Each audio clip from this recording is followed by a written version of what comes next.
إنك أنت العليم الحكيم ولا فهم لنا إلا ما فهمتنا إنك أنت الجواد الكريم. Nous allons parler, Inch'Allah, de notre relation avec le Coran.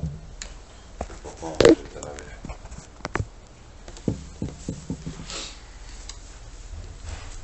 Quand le prophète sallallahu alayhi wa sallam dit Iqra al-Qur'an, lisez le Coran, car il viendra le jour de la résurrection, intercesseur pour ces gens. Il ne s'agit pas de lire dans le livre, parce que les Sahaba n'avaient pas de livre et ne savaient pas lire en majorité. Il s'agit de réciter, comme on dit que l'imam dans la prière a lu telle surat, ça veut dire qu'il a récité. Donc le Coran chez les Sahaba, c'était comment? C'était apprendre par cœur, à l'oral. Quelqu'un dit, les autres répètent, jusqu'à ce qu'ils apprennent. Abu Musa al-Ash'ari enseignait le Coran dans la mosquée. Il y avait plusieurs cercles. Chacun apprend une sourate. Et ils viennent dans un cercle. Il leur donne un verset. Par exemple, je viens ici. Alam tara kayfa fa'ala rabbuka bi ashabil fil. Il répète. Je vais chez les autres. Amma yatasa'aluna 'ani an-naba'i al-'azim. Il répète. Je vais chez les autres. Qad aflaha al-mu'minun. Il répète. Je reviens chez les premiers. Je leur donne le verset suivant. Chez les autres, chez les autres, chez les autres. C'est comme ça qu'ils tournaient. Une seule personne enseigne le Coran à une centaine ou plus. Donc ils apprenaient à l'oral, en écoutant, en répétant. Et quand tu as appris à l'oral et que tu n'as pas de livre pour réviser, la plus forte raison c'est que tu ne sais pas lire. Comment tu vas faire pour ne pas oublier? Il faut répéter dans les prières. Et pour apprendre la suite, il fallait qu'ils comprennent et qu'ils pratiquent, qu'ils assimilent ce Coran-là dans leur vie avant d'apprendre la suite. Ce qui fait que chez les Sahaba, tout ça ne faisait qu'un bloc. Apprendre, lire, prier, comprendre, pratiquer, tout ça était une seule chose. Et ce n'était pas dissocié. Donc, quand le prophète lisait le Coran, c'est tout. C'est prier la nuit, c'est apprenez, c'est comprenez, c'est pratiquer, c'est vivre le Coran. C'est tout dedans. Ce n'était pas dissociable. Donc, nous, à notre niveau, comment est-ce qu'on peut faire la même chose, ou tout au moins essayer de faire la même chose, ou se rapprocher de ce que faisait le prophète sallallahu alayhi wa sallam. Alors, la première chose à faire, c'est de se fixer une quantité de Coran par jour. Ils avaient un hizb, ça veut dire une partie. Comme dit le prophète sallallahu alayhi wa sallam, Man nama an hizbihi, ou an shay'in minhu. Celui qui a dormi, qui n'a pas lu son hizb, ou une partie de son hizb, et qui le lit le matin, il aura la récompense de celui qui l'a lu dans la nuit. Ça veut dire quoi? Ça veut dire d'abord que les Sahaba avaient une quantité fixe de Coran qu'ils lisaient toutes les nuits en prière de nuit. Et les nafilas de la nuit sont les nafilas qui ont plus de valeur que les nafilas du jour. Mais le prophète sallallahu alayhi wa sallam dit que si quelqu'un a l'habitude de faire son Coran la nuit, c'est nafilas la nuit, et pour une raison exceptionnelle, il n'a pas fait, et alors il le fait le matin, dans la matinée, Allah va lui donner la même récompense que s'il avait fait la nuit, alors que les nafilas du matin n'ont pas la même valeur que les nafilas de la nuit.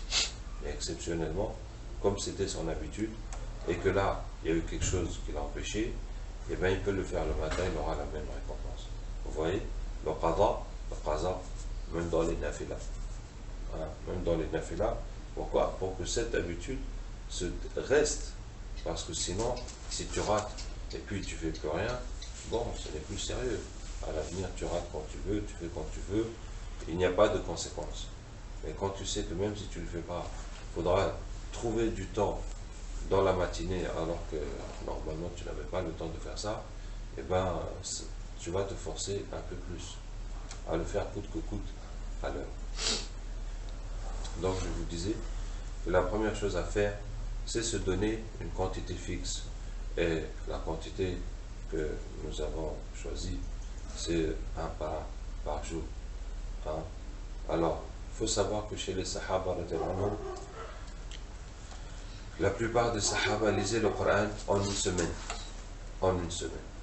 Et il y avait un partage qui était établi, c'est que la première nuit, ils lisent 3 sourates, Al-Baqarah, Al-Imran, Al-Nisa. La deuxième nuit, 5 sourates, Al-Ma'idah, Al-An'am, Al-A'raf, Al-Anfal, Al-Tawbah.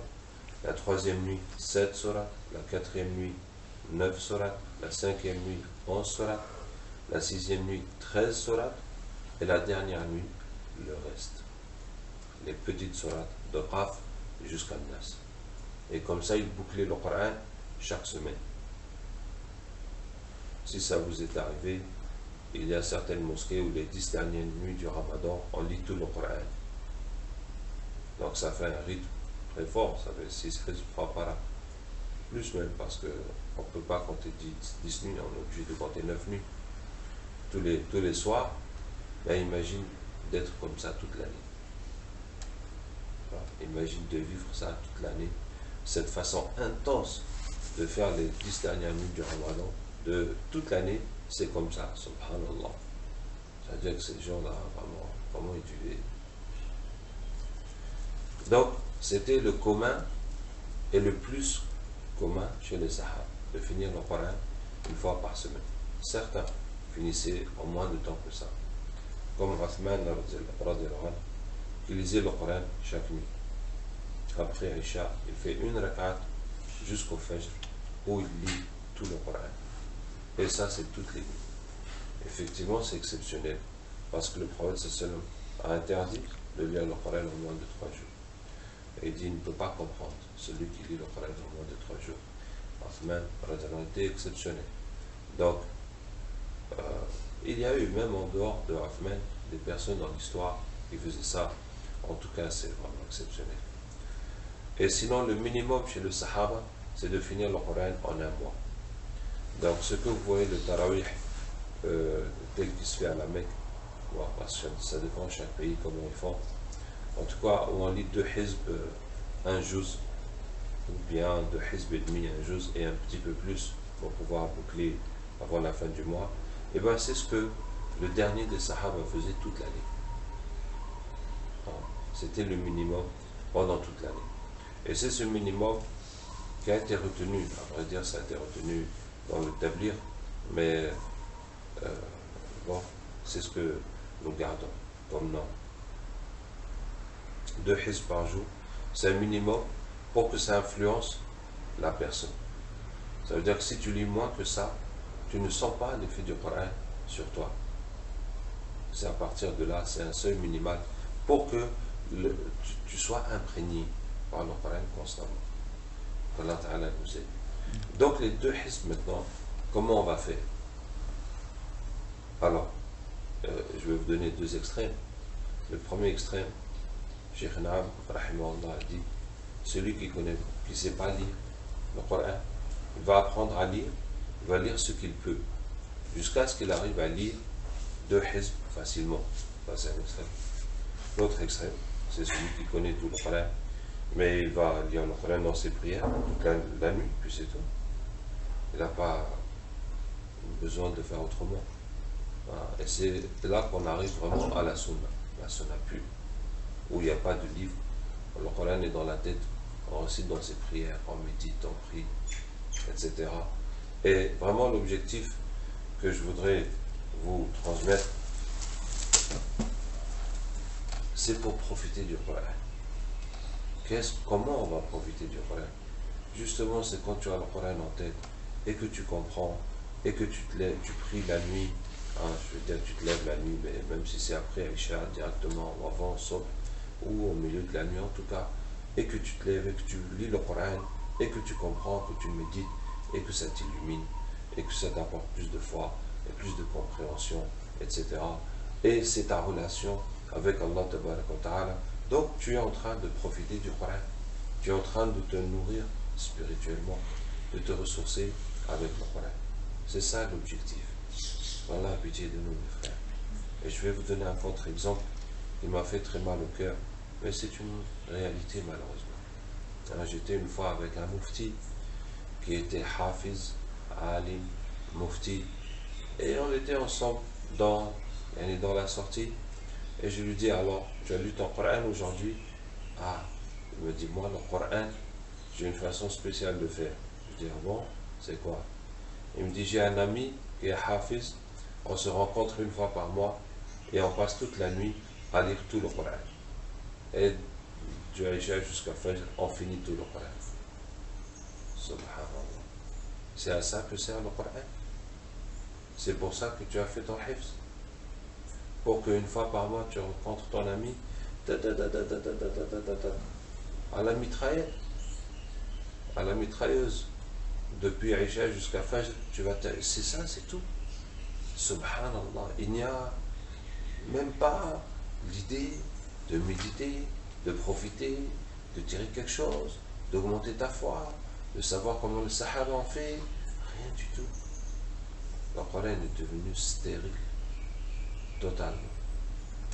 On ne cherche même pas à profiter quelque chose, à tirer quelque chose du Coran. Alors qu'il a toutes les sciences. Parce que, machallah, celui-là, quand on fait bayan, dès que tu sortes n'importe quel verset, il est parti dans tafsir.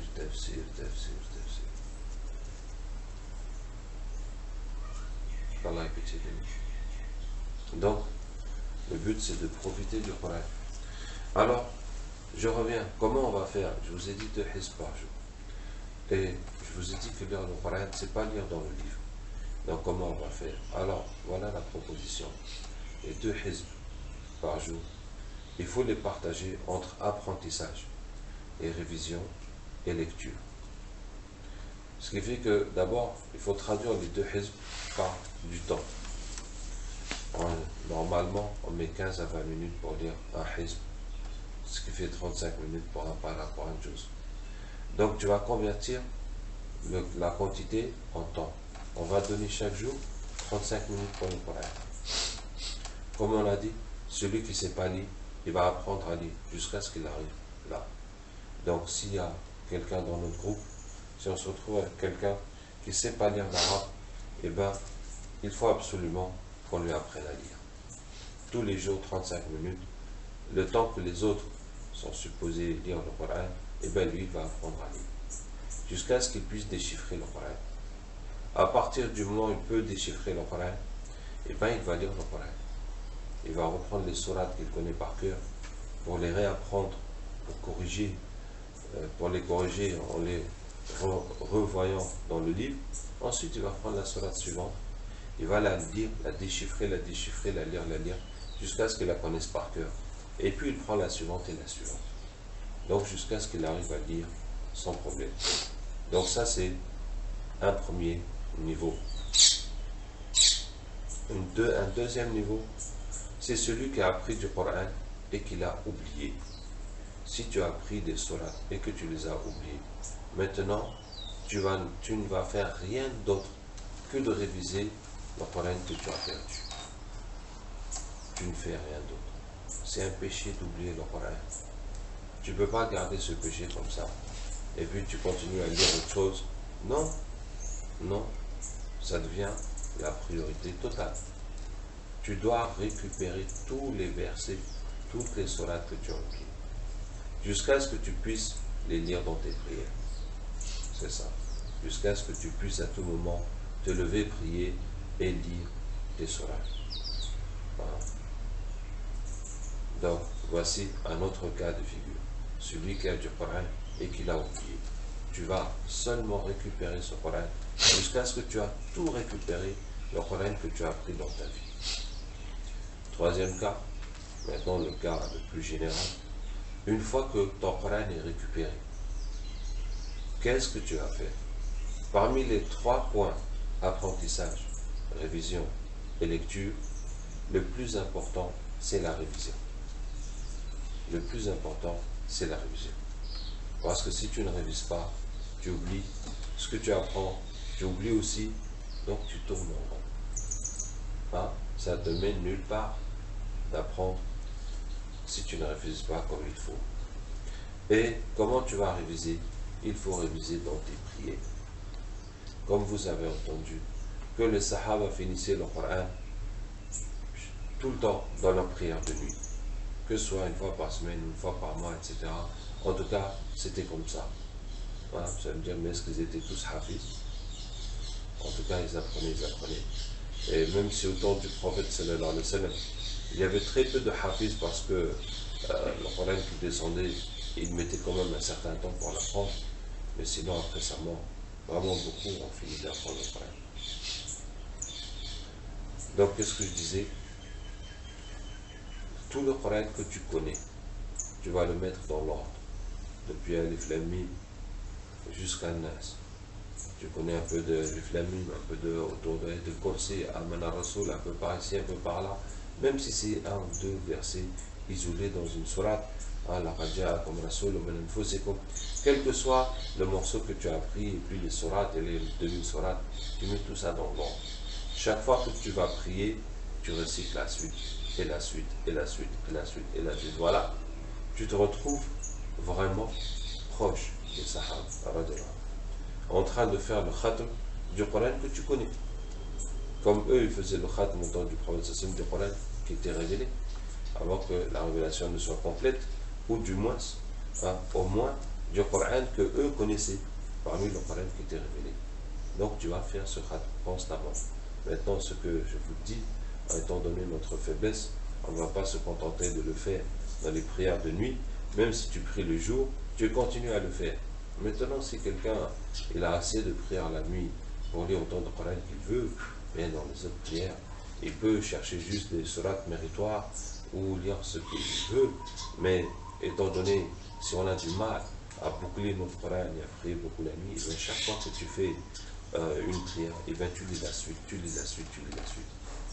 Alors, en plus de nous rapprocher de la sunna, ça a l'effet d'améliorer tes prières, comme ça au lieu de faire toutes tes prières avec Inna Atayna Al-Kawthar, tu vas te mettre à lire des sourates plus longues et ça va te forcer à te concentrer et donc tu vas mieux profiter de tes prières et surtout ça va faire que tu ne vas plus jamais oublier ton Coran puisque tu le tournes constamment dans tes prières. Et récemment là, j'ai eu la déception de croiser plusieurs hafiz Coran auxquels il ne restait que le titre de hafiz. C'est une réalité. Ils n'ont plus que le titre. Il y en a un qui me dit qu'il a fait la grave erreur que pendant des années, il faisait tarawih toujours dans le même rang. Je ne connaissais pas ce concept parce que chez nous, ça n'existe pas comme ça. En tout cas, ils sont simples à se relayer sur les 20 rak'at de tarawih. Donc chacun fait 4 rak'at. Donc chaque année, il prend un rang. Chaque année, par exemple, il est le premier, ou il est le deuxième, ou le troisième, ou le quatrième. Et puis il fait le même. Ce qui fait que dans tout son Coran, il n'a révisé que ce qu'il doit lire dans le tarawih. Et dès qu'il sort de ça, c'est parti. En tout cas, c'est vraiment dommage de chercher le titre de Hafiz et puis d'oublier le Coran. C'est vraiment dommage. Et puis c'est un péché. Et c'est pour ça que je vous encourage tous à faire le hifz sans donner du temps. Vous voyez, c'est ce que j'ai toujours fait. Alhamdulillah, j'ai fait mon hifz. Allah Ta'ala nous aide. Mais je n'ai jamais donné du temps. C'est-à-dire, je ne suis jamais allé une semaine ou un mois ou n'importe quelle durée pour apprendre le Coran. Pourquoi? Parce que si je ne trouve pas le temps d'apprendre le Coran dans ma vie, mais je ne trouverai pas le temps de le réviser.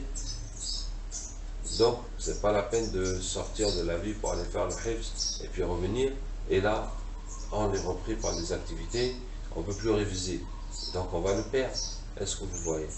Donc, il faut que tu te battes pour que dans ta vie telle que tu la vis, dans ta vie de famille, dans ton travail, dans tes activités, eh bien, tu arraches le temps de faire ton hifz. Et même si ça va prendre des années, il n'y a pas, rien ne presse. Il n'y a rien qui te presse de finir dans 1 an, 2 ans, 3 ans. Et comme ça, Inch'Allah, tu pourras aussi le réviser dans tes activités, vivre avec. Bon, en tout cas, qu'est-ce que je disais? Le premier point, c'est la révision. Le deuxième point, c'est l'apprentissage. Une fois que la révision est assurée, ça veut dire que tu n'oublies plus tout ce que tu apprends, tu tournes dans tes prières. Là, tu peux apprendre tant que tu veux. Hein? Et là, ce que je vous dis chaque fois, Yanni, après le temps qui est dédié au Coran, si on a dit 35 minutes, oui, on va passer un maximum de temps à apprendre et un minimum de temps à lire, de début jusqu'à la fin, de Baqarah jusqu'à Nas, pour avoir un aperçu global du Coran.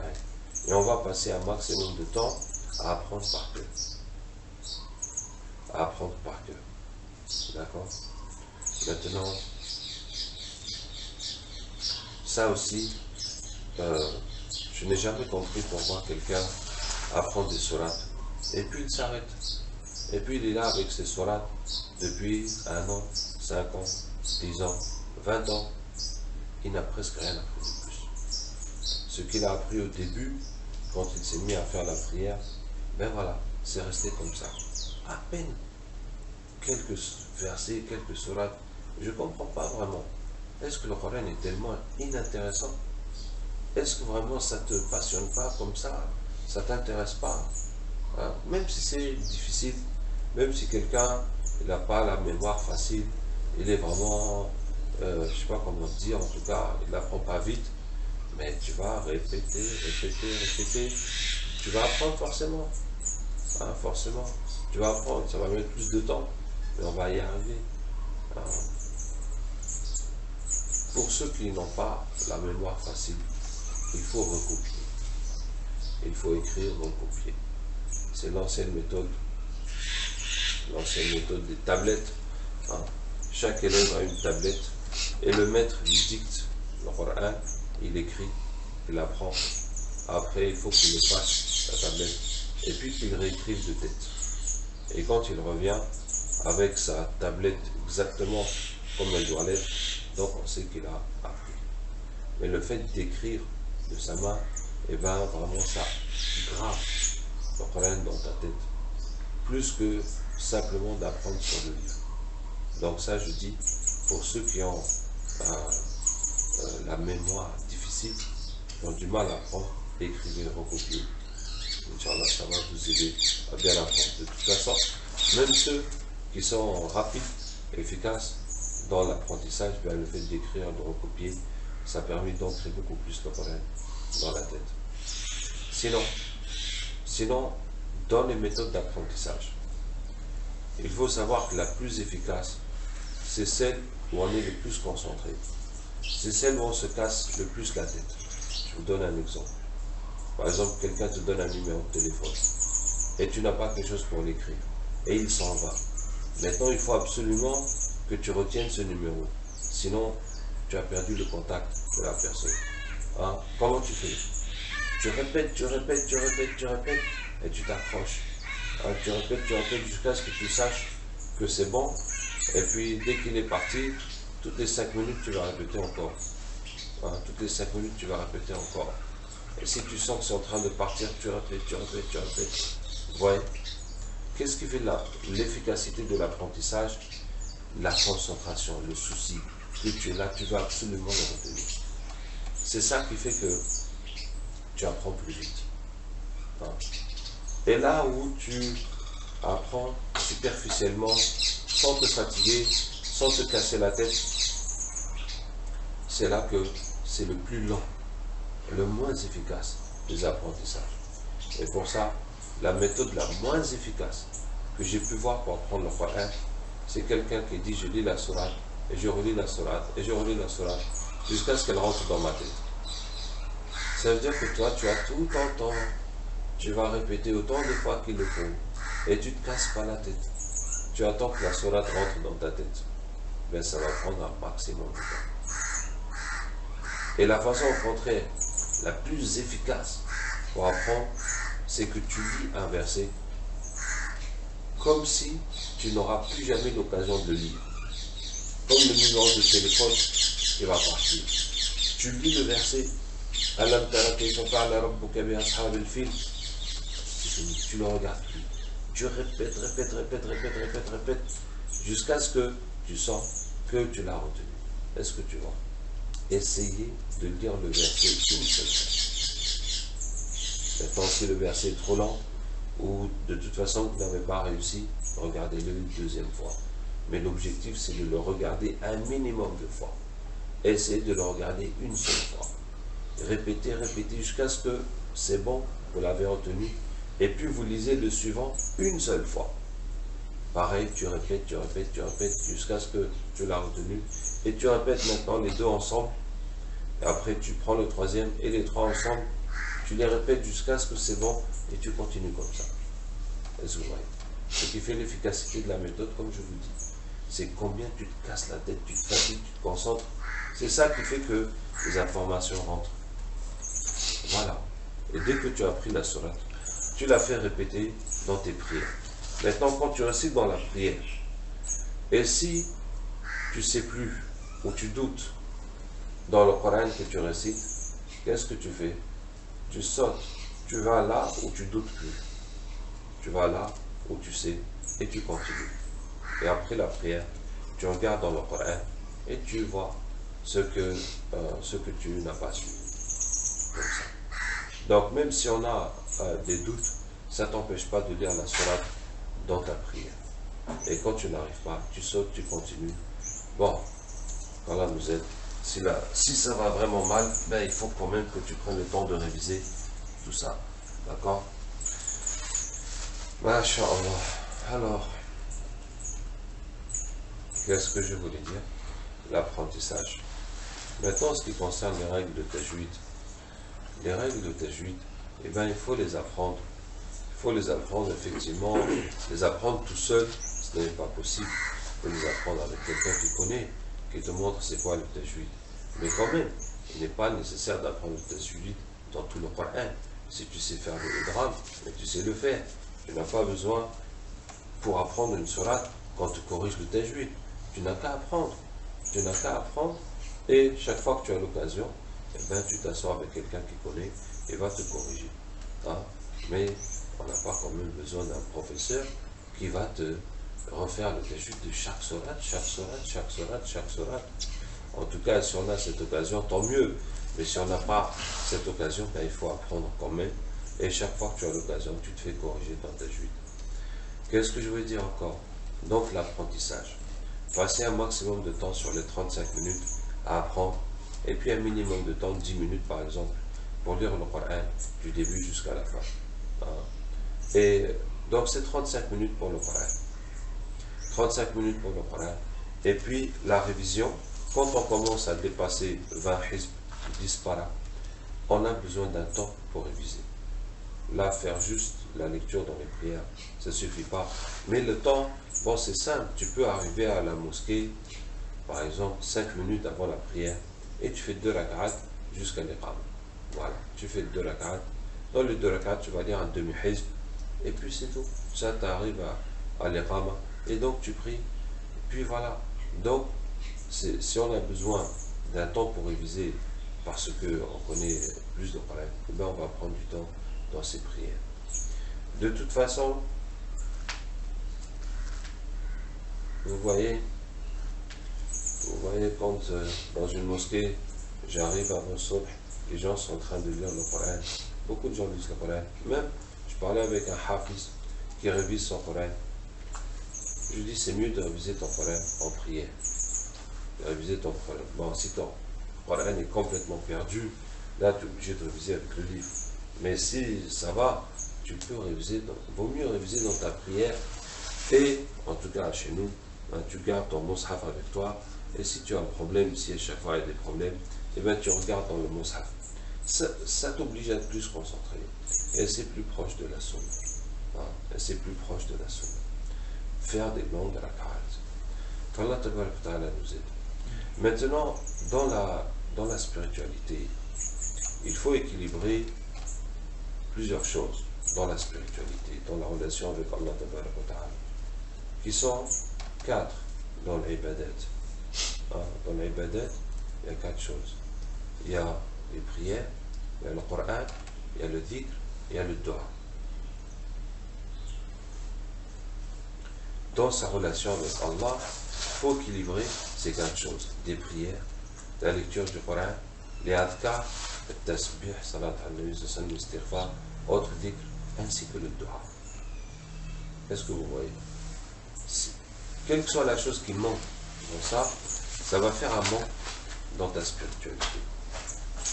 Et pour ça, je reprends le programme du Tabligh qui a dans ses... il y a le programme qui a été fait au sein du Tabligh au sujet de ces 4 points. Donc les prières, il y a 4 nafilas qui sont recommandées dans le Tabligh. Ce sont Shuru, Al-Duha, Al-Awabin, Al-Tahajjud. Shuru, attendre le lever du soleil, faire 2 rak'at, le Duha dans la matinée, Awabin, 6 après Maghrib, Tahajjud, 11 après Isha. Et puis le Coran, c'est 1 para par jour, 1 juz par jour. Sinon, Cheikh Naam Rahimahullah dit pour ceux qui sont hafiz, c'est 2 paras et demi par jour, 5 hizb par jour. Et les dhikr, puisqu'on connaît 100 fois le tasbih, le salat al-nabi et l'istighfar, matin et soir. Sauf que le salat al-nabi, sallallahu alayhi wa sallam, et l'istighfar ne sont pas précisés les formules. Le dua, par contre, n'est pas limité, n'est pas quantifié. Le dua, par contre, n'est pas quantifié. On n'a pas une quantité de dua. Mais Cheikh Ilyas, rahimahullah, après chaque prière, il faisait 20 à 25 minutes de dua. Ouais, à son époque. Après chaque prière obligatoire. Ce qui fait que faire des longues dua, c'est une nécessité pour la spiritualité, pour la relation avec Allah Tabaraka wa Ta'ala. Sauf que dans la façon de l'organiser, dans la façon de le faire, bon ben il faut trouver la façon d'organiser ça. Et une des façons, bon il y a 3 façons à mon sens. Soit de le faire dans les tarawih, dans le watr, faire un long dua, soit de lire Yassine, et puis de faire dua, ou soit de faire dua à tour de rôle, comme faisaient les Sahaba. On s'assoit, chacun fait dua, chacun fait dua, chacun fait dua. On fait le tour du groupe, pour avoir un temps de faire des longs dua. Mais si on laisse ça individuellement, infiradi, mes frères, il faut faire des dua, il faut penser la hidayah. Il y en a qui vont faire, il y en a qui ne vont pas faire, il y en a qui vont commencer puis arrêter, puis ça se fera pas. Donc il faut s'organiser dans le monde. Donc je vous dis que dans l'ibadat, la relation avec Allah, il y a ces 4 points à équilibrer: les prières, le Coran, le dhikr et le dua. Mais moi je vous dis, il y a un minimum à faire dans chaque point. Si on a fait ce minimum, je vous encourage à passer tout le temps que vous pouvez à apprendre le Coran, jusqu'à ce que vous ayez fini de l'apprendre. Est-ce que vous comprenez? Si tu as fait les nafilas, tu as fait ton compte de nafila, tu as fini tes azkar, tu as fait le dua, tu as lu ton Coran, maintenant les 4 ibadat, tu as fini. Et tu as encore du temps. Tu vas faire quoi? Plus de dhikr, plus de dua, plus de nafila, plus de Coran. Mais moi je vous conseille, le temps qui vous reste, si vous avez du temps, en plus de ces 35 minutes de Coran, de ces 100 tasbih, de ces nafila et du dua, si vous avez du temps en plus, passez tout le temps à faire le Coran, jusqu'à ce que vous ayez terminé d'apprendre le Coran. Et si vous avez fini d'apprendre le Coran, tout le temps que vous avez, passez-le à apprendre l'arabe, jusqu'à ce que vous puissiez comprendre un livre en arabe. Pourquoi? Tout ça pour comprendre le Coran, pour profiter du Coran. Et après, lisez les livres. Lisez, commencez par la sira, la vie du prophète sallallahu alayhi wa sallam. Et ensuite le tafsir, et ensuite le fiqh, et ensuite la vie des compagnons. Ces 4 livres dans l'ordre vous donneront une très grande compréhension du Coran. À partir de là, ouais, le chemin est long. Le chemin est un peu long, mais à partir de là, tu peux te lever, prier, et méditer et profiter. Et tu es devant un océan. Tu es devant un océan qui n'a pas de fin, qui n'a pas de fond, hein, où tu peux profiter à tout moment. Il n'y a plus rien qui t'empêche de profiter.